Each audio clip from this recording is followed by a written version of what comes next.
The sun hung low over the western hills, spilling gold across the dusty plains and wooden rooftops of a quiet American village. The air smelled faintly of hay, horse sweat, and the smoke from distant chimneys. A few children ran barefoot down the dirt road, their laughter fading as they turned the corner near the old trading post. The town wasn't much, just a few dozen buildings, a church steeple that caught the light, and a single road leading out toward the wide, empty prairie. It was the kind of place where every face was familiar, and every story traveled faster than the wind. But that evening, a story was unfolding that would change the lives of two strangers forever. The auction yard stood just beyond the livery, surrounded by tall fences and a restless crowd. The sound of men calling out prices mixed with the braying of horses and the chatter of onlookers. A wooden platform had been set up at the center, where livestock, wagons, and sometimes even desperate souls were traded for whatever money could be made. Times were hard. The drought had scorched most of the crops that summer, and the railroad had taken business away from the local traders. Folks had started selling everything they could: tools, land, and sometimes people who had nowhere else to go. At the far end of the yard, a girl stood trembling, her hands tied loosely in front of her. Her dress was worn and dust-stained, her hair tangled from days on the road. Her eyes were wide, fixed on the crowd as though searching for a way to disappear. She couldn't have been more than 17. The man beside her, thick-bearded and red-faced, gripped her shoulder roughly, calling out her worth as if she were a horse to be bargained for. "Healthy, strong, knows how to work the fields," he barked. "She'll fetch her keep, that's for sure." The crowd murmured. Some men laughed. Others looked away. No one liked to admit what they were seeing, but no one stopped it either. Life in the frontier was hard, and mercy often came second to survival. From the back of the crowd, a man in a faded brown coat watched quietly. His boots were worn, his hat pulled low over tired eyes. He looked like someone who'd been on the road too long, dust on his shoulders, hunger in his face. His horse stood tied to a post nearby, its ribs showing through a dull coat. He didn't look like the kind who had much to offer, but something in the girl's trembling voice caught his attention. When the bidding began, it was low. A few coins tossed, a few half-hearted offers. The man beside the girl shouted again, trying to stir the crowd. "Come on, folks. You won't find another like her. She's obedient, hard worker, and can cook too." The girl's eyes filled with tears. She turned toward the man holding her and whispered, her voice breaking, "Please don't sell me. Please." The words struck through the noise like a knife. Even the crowd fell silent for a moment. Her voice wasn't loud, but there was something in it. A raw, aching fear that silenced every man there. She wasn't begging for her life. She was begging for a chance to keep it. The bearded man ignored her and kept shouting numbers. The girl turned her face away, her shoulders shaking. The man in the brown coat watched, his jaw tightening. He reached into his pocket and pulled out a few coins, the last ones he had. They jingled softly, not enough to win a bid by any normal measure. But he stepped forward anyway. $10, he said. His voice wasn't loud, but it carried. The crowd turned to look. Someone laughed. Another muttered, "That's all he's got." The bearded man sneered. $10? That won't even buy a mule these days. The stranger didn't flinch. He looked at the girl, then back at the man. "It's all I've got. Take it or leave it." The seller hesitated. Maybe he was tired of arguing. Maybe he saw something in the stranger's face, a look that said he wasn't bluffing. After a long pause, he grunted, took the coins, and shoved the girl toward him. "There, she's yours," he said bitterly. "Hope she's worth the trouble." The man caught her before she fell. She stumbled against him, too weak to stand steady. He didn't say anything, just untied her wrists and set her upright. The crowd slowly drifted away, whispering to one another. A few eyes followed them as they walked toward the edge of town, but no one stopped them. The girl looked up at him, confusion and fear mixing in her gaze. "Why'd you do that?" she whispered. "You didn't even know me." He didn't answer right away. The sun was almost gone now, the sky turning a bruised shade of purple. He glanced at his horse, then back at her. "Because no one else would," he said quietly. They walked in silence for a while. The road stretched out ahead, long and empty. She kept a few steps behind him, uncertain of what came next. He didn't look back, just kept walking until the lights of the town were far behind them. After a while, the girl spoke again. "You gave him all your money, didn't you?" He nodded. "Every cent," she frowned. "Then what'll we do now?" He looked toward the horizon where the prairie melted into shadows. "We'll figure it out," he said. One step at a time. A chill breeze swept through, carrying the scent of rain. Somewhere in the distance, thunder rolled. The girl shivered and pulled her arms around herself. The man reached into his saddlebag and handed her his worn coat. "Here," he said. "You'll need it more than I do." She hesitated before taking it, her eyes softening a little. "You didn't have to," she murmured. He gave a faint smile. "I know."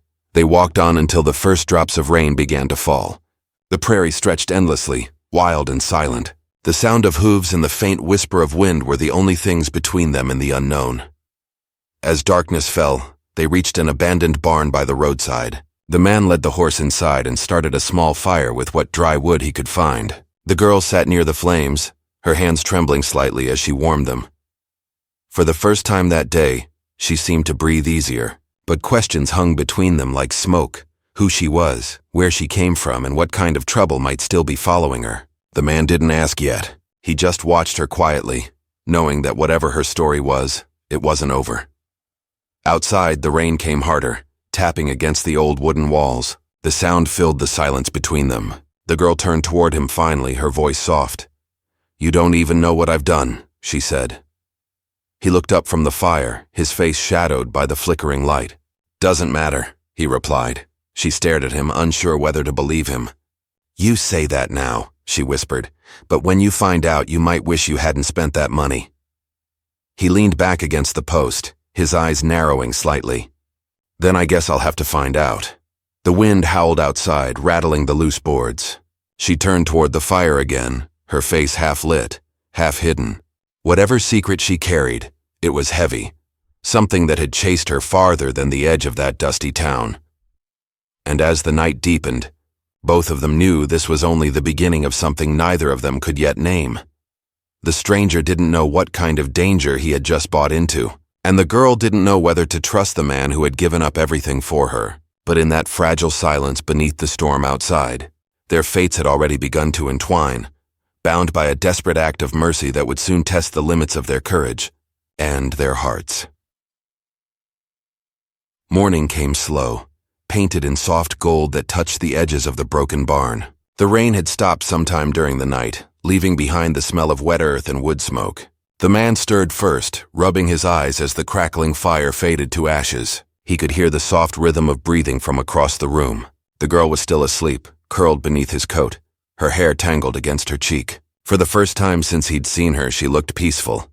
He stood and walked outside, stretching against the chill morning air. The world was quiet except for the rustle of grass and the sound of his horse pawing at the damp ground. He checked the saddle, tightened a strap, then looked out across the open prairie. There was nothing but miles of land, wild and endless. It was freedom to some, loneliness to others. To him, it was a place to disappear. When he walked back in, the girl had woken. She sat by the fire pit, her hands clasped together as if unsure what to do next. She looked up at him, wary but curious. "Where are we going?" she asked. He shrugged slightly. "South, maybe. There's work down by the river towns. Folks always need hands come harvest time." She nodded, though her eyes said she wasn't sure. "You travel alone?" "Mostly," he said. "Easier that way." The silence stretched for a moment before she spoke again. "You didn't tell me your name." He hesitated, then answered simply. "Call me Cole." She nodded. "I'm Lily." The name came out quietly, as if she hadn't spoken it in a long time. He gave a small nod, then knelt to gather the remaining firewood. "You hungry?" She nodded again. He handed her a piece of dry bread from his saddlebag, and she took it with both hands, eating slowly as though every bite mattered. He didn't ask how long it had been since her last meal. He could already guess. They set out once the sun climbed higher, the road soft under the horse's hooves. Lily walked beside him, her dress still damp from the night air. She kept glancing around, scanning the horizon as if expecting someone or something to appear. Cole noticed but said nothing. He'd seen that look before. People running from something always carried that same kind of fear in their eyes. By midday, they reached a creek and stopped to rest. The water was clear and cold, cutting through the prairie like a silver thread.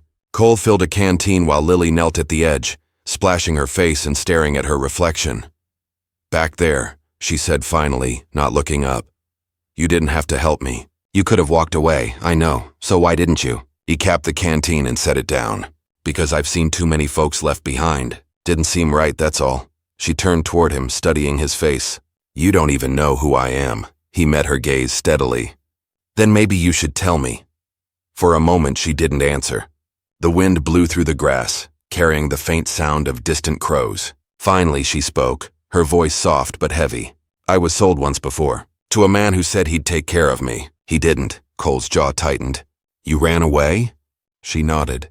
He said if I ever left he'd find me. And when that other man took me to the auction, I think it was him who sent him.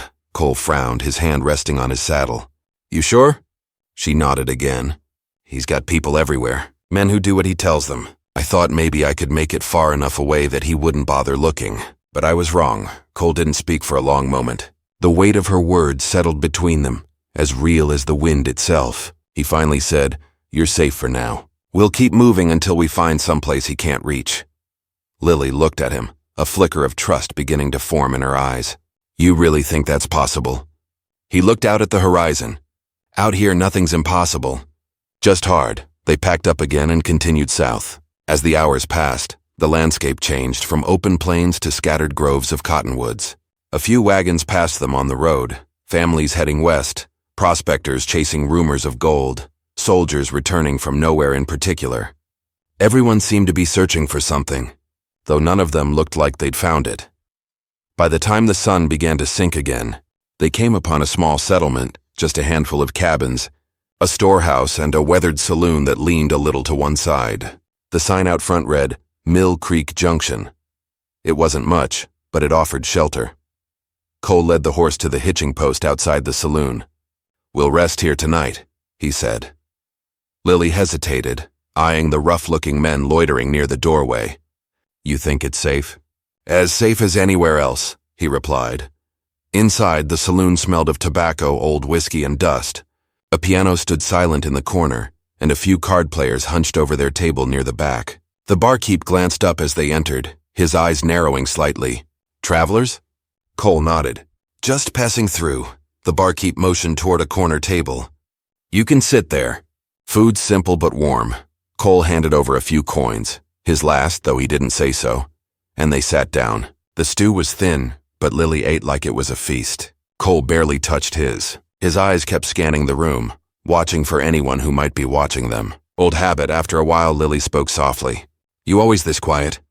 He gave a small smile. Only when I've got company. She looked at him for a moment, then lowered her voice. Do you think he could have followed me here? Cole's eyes flicked toward the door. If he did, we'll see him coming. But even as he said it, he couldn't shake the feeling that someone already was. When they stepped outside later, the air was cool and still. The moon hung low, throwing silver light over the rooftops. They walked toward the small inn across the street, where a kind-faced woman agreed to rent them a single room for the night. The walls were thin, the beds rough, but it was shelter. Lily sat on the edge of the bed staring at the floor. You ever lose everything? She asked quietly. Cole glanced at her, more than once. Then you know what it's like. To start over and not know if you'll make it, he nodded. That's why you keep walking. Because stopping's worse. For a while they didn't speak. The sound of the wind outside filled the silence. Then Cole stood and walked to the window. Down in the street, a rider had stopped near the saloon. His hat was pulled low, and even from a distance, there was something about the way he sat his horse, rigid, deliberate, that made Cole's gut twist. He stepped back quietly, pulling the curtain closed. Lily noticed. What is it? Nothing yet, he said. But get some rest. We'll move before dawn. She didn't argue. She just nodded, curling beneath the blanket. But her eyes stayed open long after the lantern went out. Cole sat near the window, his hand resting near the revolver at his belt. He didn't want to believe trouble had found them so soon, but the feeling wouldn't leave him. The night stretched on, the minutes dragging like hours. Near midnight, the sound of hoofbeats echoed faintly through the street, slow, measured, circling the inn before fading again into the distance. Cole's hand tightened on the revolver grip. He stayed awake until the first gray light touched the window. By dawn, they were gone. They left town quietly, taking a narrow trail that wound between low hills and cottonwood trees. The road south was rough, but Cole pushed the pace. He didn't tell Lily about the rider. She already had enough fear without adding to it. As they rode, the wind picked up again, carrying with it the faint smell of smoke. Lily turned in her saddle. Do you think we'll ever stop running? He looked ahead at the long stretch of road disappearing into the horizon. Maybe, he said softly. But not today. Behind them, far back along the trail, a single rider paused on a ridge, watching their figures grow smaller against the rising sun. The wind lifted the edge of his coat, revealing the glint of a silver revolver at his side. Then he turned his horse and followed. Neither Lily nor Cole looked back. They just kept riding, unaware that every mile they put behind them only drew them closer to the danger they thought they'd escaped.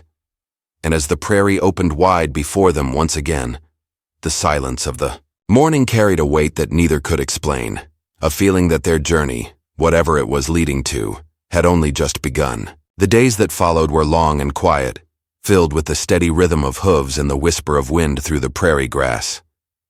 Cole and Lily kept mostly to the smaller trails, staying off the main road whenever they could. The land stretched endlessly around them, open plains broken by patches of dry sagebrush and scattered streams that shimmered like silver threads in the sunlight. Though it looked peaceful, there was an uneasy stillness to it, like the calm before a storm. Cole could feel the weight of something closing in, even if he couldn't see it. Every so often, he'd turn in his saddle and scan the horizon. Sometimes, he thought he saw a shadow far off, moving just slow enough to stay hidden behind the hills. He never mentioned it to Lily. She was quiet enough already, her thoughts always somewhere far away. One evening, as the sky turned crimson and the sun dipped behind the western hills, they stopped near an old homestead that looked half abandoned. A small cabin stood among tall grass, its roof sagging and porch covered in dust. Smoke curled faintly from the chimney. Someone was still living there. Cole dismounted slowly, his hand resting on his revolver, while Lily waited by the horse. An old man stepped out, squinting against the light. His beard was long and gray, his clothes patched but clean. "Don't get many travelers out this way," he said, his voice rough but not unfriendly. "Just passing through," Cole replied. "We'll be gone by morning." The old man looked them over, his eyes lingering on Lily. "You look like you've both been through a stretch. There's stew on the fire if you don't mind sharing." Cole hesitated, then nodded. "That's kind of you." Inside, the cabin was small but warm. The smell of stew filled the air, and a single oil lamp flickered on the table. Lily sat near the fire while Cole talked quietly with the man. His name was Whitlow, a former cattle hand who'd stayed behind after the herd drives moved farther west. He lived alone now, trading with the passing wagons when he could. Over supper, Whitlow studied them both. "You folks running from something?" Cole met his eyes. "Why'd you say that?" The old man shrugged. "You keep watching the window. People who look like that ain't just traveling." Cole didn't answer. Lily's spoon paused halfway to her mouth. Whitlow leaned back in his chair, sighing. "Ain't my business anyway. But I'll tell you this.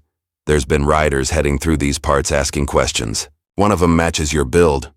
He nodded toward Cole. "Said he's looking for a girl. Paid good money for any word." Lily's face went pale. Cole's jaw tightened. "When was this?" "3 nights ago," Whitlow said. "Camped just beyond the ridge. Didn't stay long, but they'll be back if they think you're close." Cole looked at the fire, the orange glow reflecting in his eyes. Appreciate the warning. They didn't sleep much that night. Cole stayed near the window, keeping watch while Lily lay wrapped in a blanket near the hearth. Every time the wind shifted or the old boards creaked, he reached for his revolver. Around midnight, Lily stirred and sat up. "You think it's him?" she whispered. Cole didn't look away from the window. "Feels like it." She pulled the blanket tighter around her shoulders. "He won't stop. Not until he gets what he wants." "What does he want?" She hesitated, her voice breaking a little. "Me. But not for the reasons you think." Cole turned to her. "Then what is it?" She swallowed hard. "He thinks I took something from him. Something worth a lot more than I knew." "What did you take?" "A ledger," she said softly. "Names, amounts, places, records of things he wasn't supposed to be doing. I found it by accident, and when he realized it was missing, he came after me. I ran before he could find it. I thought I could hide it, but..."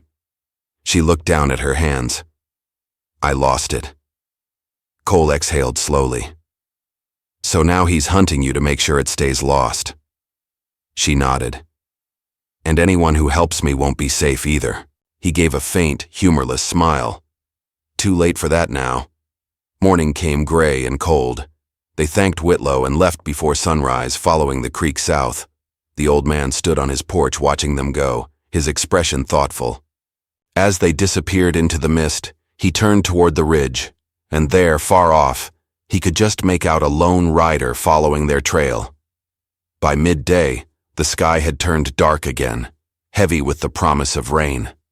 They rode in silence, the tension between them unspoken but sharp. Every sound, the creak of the saddle, the caw of distant crows, seemed louder in the emptiness. When they reached a small trading post by the river, Cole stopped. "We'll rest here for a bit," he said. The post was quiet, run by a woman in her 50s with sharp eyes and a kind smile. She offered them food and a small corner of the barn for their horse. Lily stayed inside, helping the woman pack flour while Cole walked around the back, scanning the ridge lines. He found hoof prints there, fresh ones. That night, rain began to fall again, harder this time. The river swelled, and the air turned cold and heavy.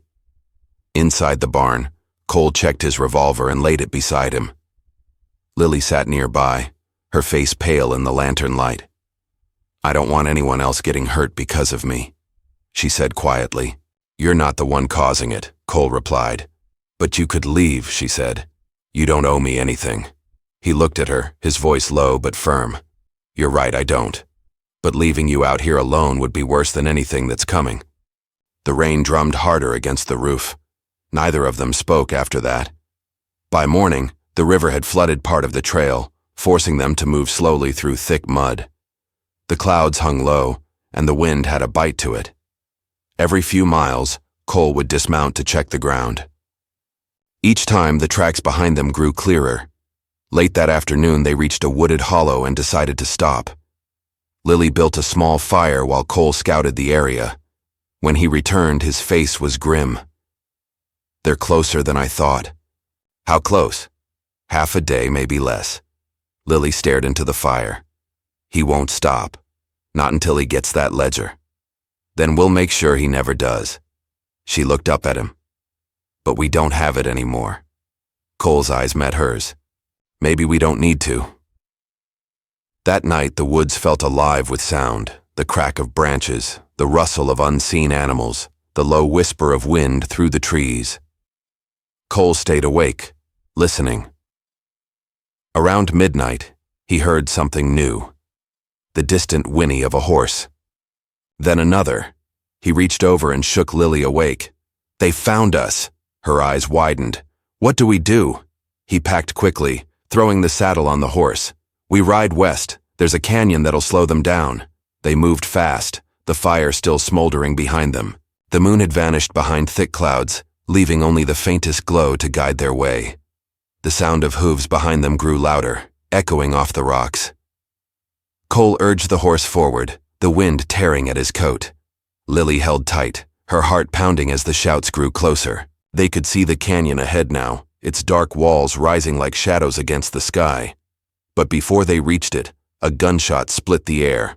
The horse stumbled, nearly throwing them both. Cole pulled it steady, then turned in the saddle. A flash of light flickered in the distance. Another shot, closer this time. "Keep your head down," he shouted. They rode harder, the sound of pursuit right behind them. When they reached the canyon's edge, Cole pulled the horse sharply to the side, leading it down a narrow trail barely wide enough for one. Rocks crumbled beneath the hooves, but they didn't stop. At the bottom, they found shelter beneath a jut of stone. Cole dismounted and drew his revolver, his eyes scanning the ridge above. Lily crouched beside him, trembling. "Will they find us?" she whispered. "Not tonight," he said. "But they're close enough now that we'll have to keep moving come morning." The storm broke again, rain pouring down in sheets. Cole reloaded quietly, the click of metal sharp in the dark. Lily leaned against the wall of the canyon, exhausted but unable to close her eyes. For a long while, they sat in silence. Then, she said softly, "Cole, If anything happens to me, don't stay. Promise me you'll keep going. He looked at her, the rain running down his face. You don't get to decide that. She opened her mouth to argue, but he shook his head. We're both in this now. One way or another, we see it through. The thunder rolled above them, echoing through the canyon walls. Somewhere in the darkness beyond, a horse neighed again. Closer this time. Too close. Cole's hand tightened on his gun. He looked at Lily and whispered, "Get ready." The sound of approaching hooves grew louder, the shadows shifting in the rain. Whoever was chasing them was nearly upon them now, and neither of them knew if dawn would bring safety or the beginning of something far worse. The storm raged through the night, hammering the canyon walls like 1,000 drums. The rain came in waves, cold and heavy, filling the air with mist and the smell of wet stone. Cole sat against the rock, gun in hand, eyes fixed on the narrow trail that wound up toward the ridge. Every flash of lightning revealed a new shape, a tree limb, a boulder, or something that looked too much like a figure on horseback. Lily sat close beside him, shivering beneath his coat. Her lips trembled, but she stayed quiet, her eyes wide and alert. The wind howled through the canyon, carrying faint echoes that could have been thunder or voices. Cole leaned forward, squinting into the dark. "They're close," he muttered. Lily swallowed. "How many?" "Hard to tell," he said, reloading the revolver. "Maybe 2, maybe 3. Enough to make trouble." The sound of hooves echoed again, clearer now, cutting through the rain. Cole motioned for Lily to stay low. He crawled toward the edge of the canyon wall, pressing his back against the wet stone. The lightning flashed once more, and in that brief burst of light he saw them.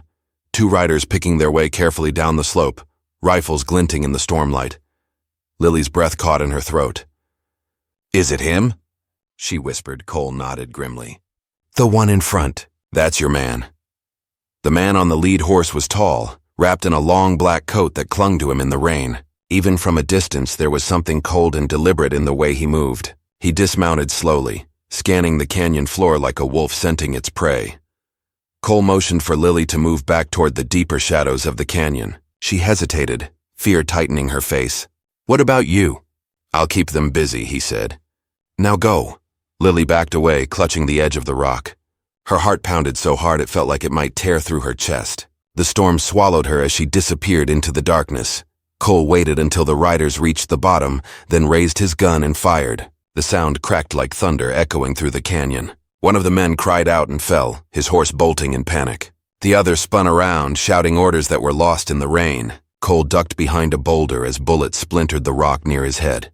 The fight was quick and fierce, flashes of light and sound in the blackness. Cole fired again, hitting the second man's rifle arm. The man stumbled, but the leader, Lily's pursuer, didn't flinch. He moved with the calm of someone who'd done this before, stepping through the storm like it belonged to him.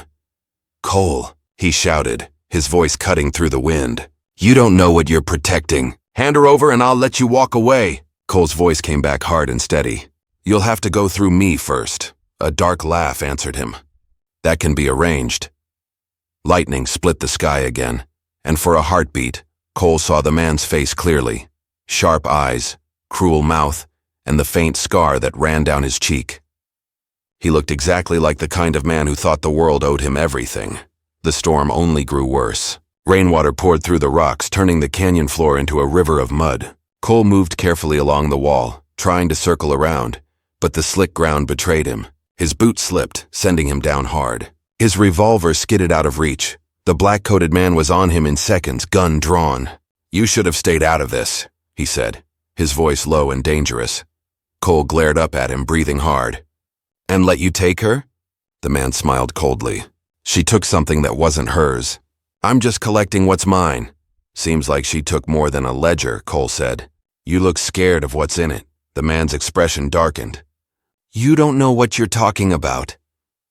Before he could finish, a sound echoed behind them, Lily's voice, sharp and trembling. "Leave him alone." Both men turned. She stood a few yards away, clutching the rifle Cole had left near the camp.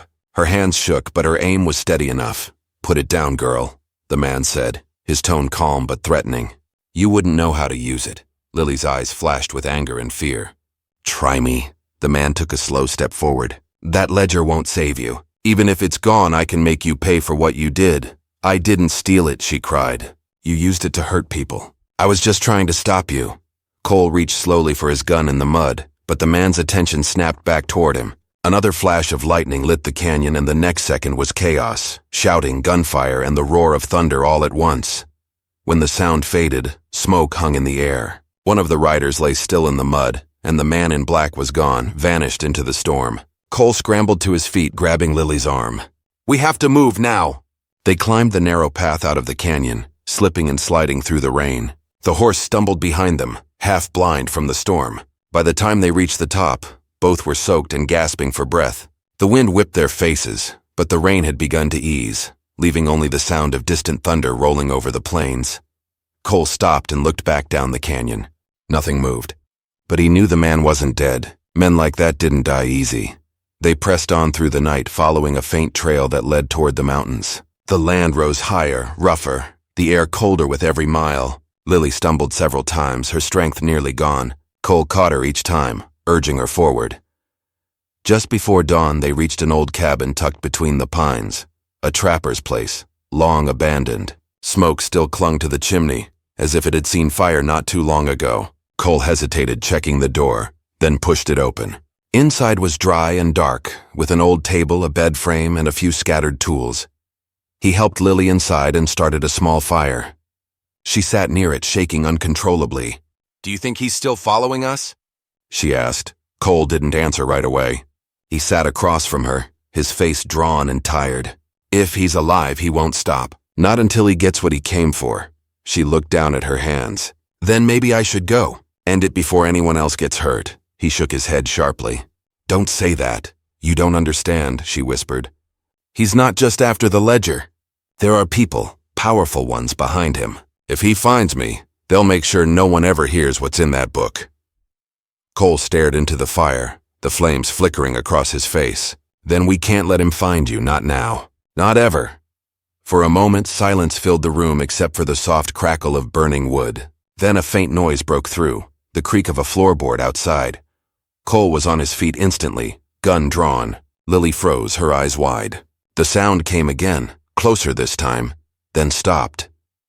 He moved toward the window, peering through the narrow slit between the shutters. A figure stood just beyond the clearing, half hidden among the trees. The light from the fire caught a flash of something metallic. A gun. Cole backed away, whispering, "He's here." Lily's breath hitched. "What do we do?" He looked around the cabin quickly. There was only one door and a small back window. "We don't fight in here." "We move!" They slipped out the back, moving quietly through the trees. The rain had stopped completely now, leaving the forest dripping and still. Every sound seemed magnified. The crunch of leaves underfoot, the creak of saddle leather, the faint rustle of wind through the branches. Behind them, a twig snapped. Cole spun, gun raised. A shadow moved between the trees and then another. They were surrounded. "Run," Cole said under his breath. Lily didn't argue. She turned and sprinted through the trees, the sound of shouting breaking out behind them. Cole fired once, the shot echoing through the forest, then followed her. The path wound downhill toward a ravine where the stream cut deep through the rock. "Keep going," he shouted. Lily stumbled, catching herself on a root. The ground gave way beneath her, sending her sliding down the bank. She landed hard near the edge of the stream, dazed but unhurt. Cole scrambled down after her, pulling her up just as a bullet struck the ground inches from where she'd fallen. The man in black appeared at the top of the ridge, gun drawn, his face twisted in fury. "You can't run forever," he shouted. Cole fired back, forcing him to take cover. The echo rolled through the canyon below, swallowed by the wind. Lily grabbed Cole's arm, her voice shaking. "There's nowhere left to go." Cole's eyes darted toward the narrow wooden bridge spanning the ravine, a rickety old thing that looked ready to collapse under a bird's weight. "There," he said. They ran for it, the boards groaning under their steps. The river roared far below, swollen from the storm. Halfway across, another shot rang out, splintering the railing beside Lily. She screamed, grabbing Cole's arm as the bridge swayed violently. "Keep moving," he shouted, but before they could reach the other side, the final crack of thunder split the air, not from the sky, but from a gun. The bullet hit the ropes holding the bridge, and with a sharp snap, the planks gave way. Lily's scream echoed through the gorge as the bridge collapsed beneath them, sending both of them plunging into the roaring water below. The storm might have passed, But the fight was far from over. The world spun in chaos as Cole hit the water. The icy current swallowed him whole, dragging him into the darkness. The sound of the river was deafening, the pull of the current stronger than anything he had ever felt. He fought to reach the surface, lungs screaming for air, but the weight of his soaked clothes pulled him down. For a moment he thought it was over, that the fight, the running, all of it had ended in the cold rush of water. Then his hand brushed against something soft. Lily. Her arm floated lifelessly beside him. He grabbed her and kicked upward, breaking through the surface with a desperate gasp.